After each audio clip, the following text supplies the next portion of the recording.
सोचिए किसी के पास सपनों की नौकरी का ऑफर आए, लेकिन वो दरवाजा एक बहुत बड़े धोखे की तरफ खुलता हो तो चलिए आज एक ऐसे ही हायरिंग घोटाले की परतें खोलते हैं, जो पहली नज़र में एक सुनहरा मौका लगता था, पर असल में कुछ और ही था। ये एक लाइन इस पूरी कहानी का सार है, कह सकते हैं।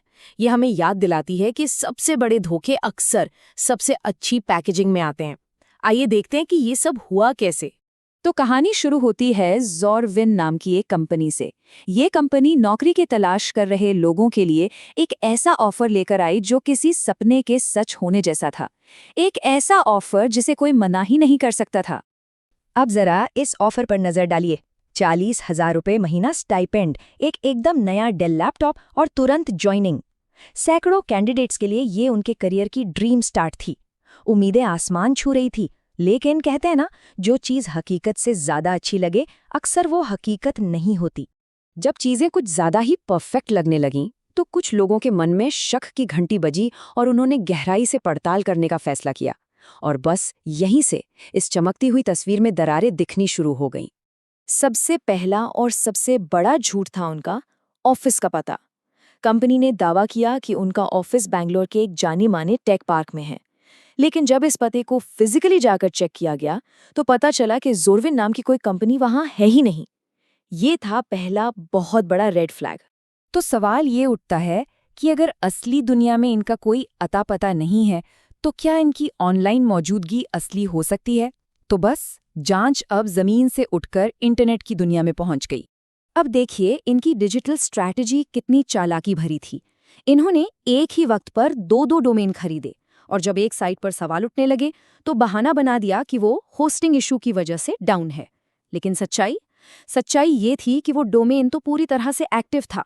मतलब ये कोई तकनीकी खराबी नहीं, बल्कि एक सोचा समझा बैकअप प्लान था।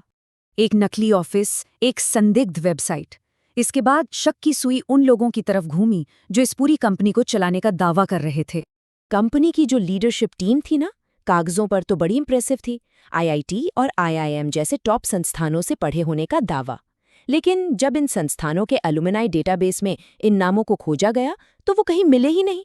मतलब ये पूरी टीम असल में भूतों की एक फौज थी, जिनका असल दुनिया में कोई वजूद नहीं था। और ये दिखाता है कि ये घोटाला कितनी बारीकी से प्लान किया गया था। अपनी विश्वसनीयता बनाने के लिए इन्होंने एक झूठा इतिहास गढ़ा। 3 महीने पहले ही भर्ती की घोषणा कर दी, ताकि जब ये बड़े पैमाने पर हायरिंग करें तो सब कुछ एक सोची समझी योजना का हिस्सा लगे, न कि अचानक बनाया गया कोई धोखा। अब जांच उस हिस्से पर आती है जहां ये सारा झूठ ताश के पत्तों की तरह ढह जाता है, पैसा। चलिए एक छोटा सा हिसाब लगाकर देखते हैं कि ये पूरी स्कीम आर्थिक तौर पर कितनी खोखली थी। प्लान था 120 इंटर्न्स हायर करने का, लेकिन असल में लगभग 700 से 800 लोगों को ऑफर लेटर भेज दिए गए। और याद रखिए, हर एक कैंडिडेट को महीने के 40,000 रुपये स्टाइपेंड का वादा किया गया था।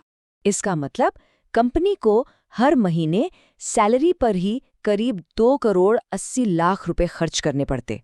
एक ऐसा स्टार्टअप जिसका ना कोई प्रोडक्ट है, ना कोई कस्टमर और ना ही कोई फंडिंग, क्या वो हर महीने लगभग 3 करोड़ रुपए सिर्फ स्टाइपेंड पर खर्च कर सकता है? इसका जवाब हम सब जानते हैं, बिल्कुल नहीं, ये नामुमकिन है। अरे बात यहीं खत्म नहीं होती। हर नए जॉइनी को 60 से 80 हजार का लैपटॉप देने का भी तो वादा था।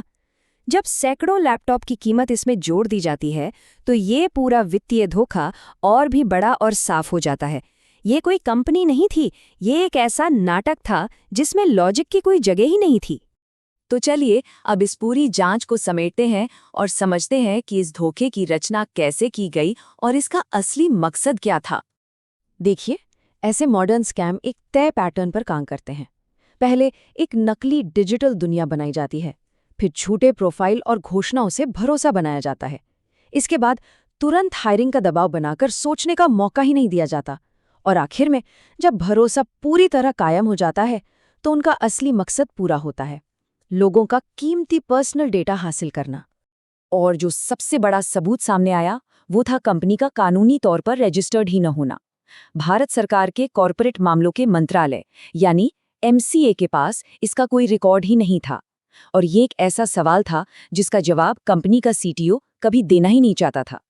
तो आखिर में ये साफ है कि ये कोई हायरिंग प्रोसेस नहीं था, ये बड़े पैमाने पर किया गया एक मैनिपुलेशन था। इनका लक्ष्य कंपनी बनाना नहीं, बल्कि सैकड़ों लोगों का भरोसा जीतकर उनके हस्ताक्षर समेत उनका कीमती पर्सनल डेटा हासिल करना था। ये कहानी एक बड़ा सबक सिखाती है।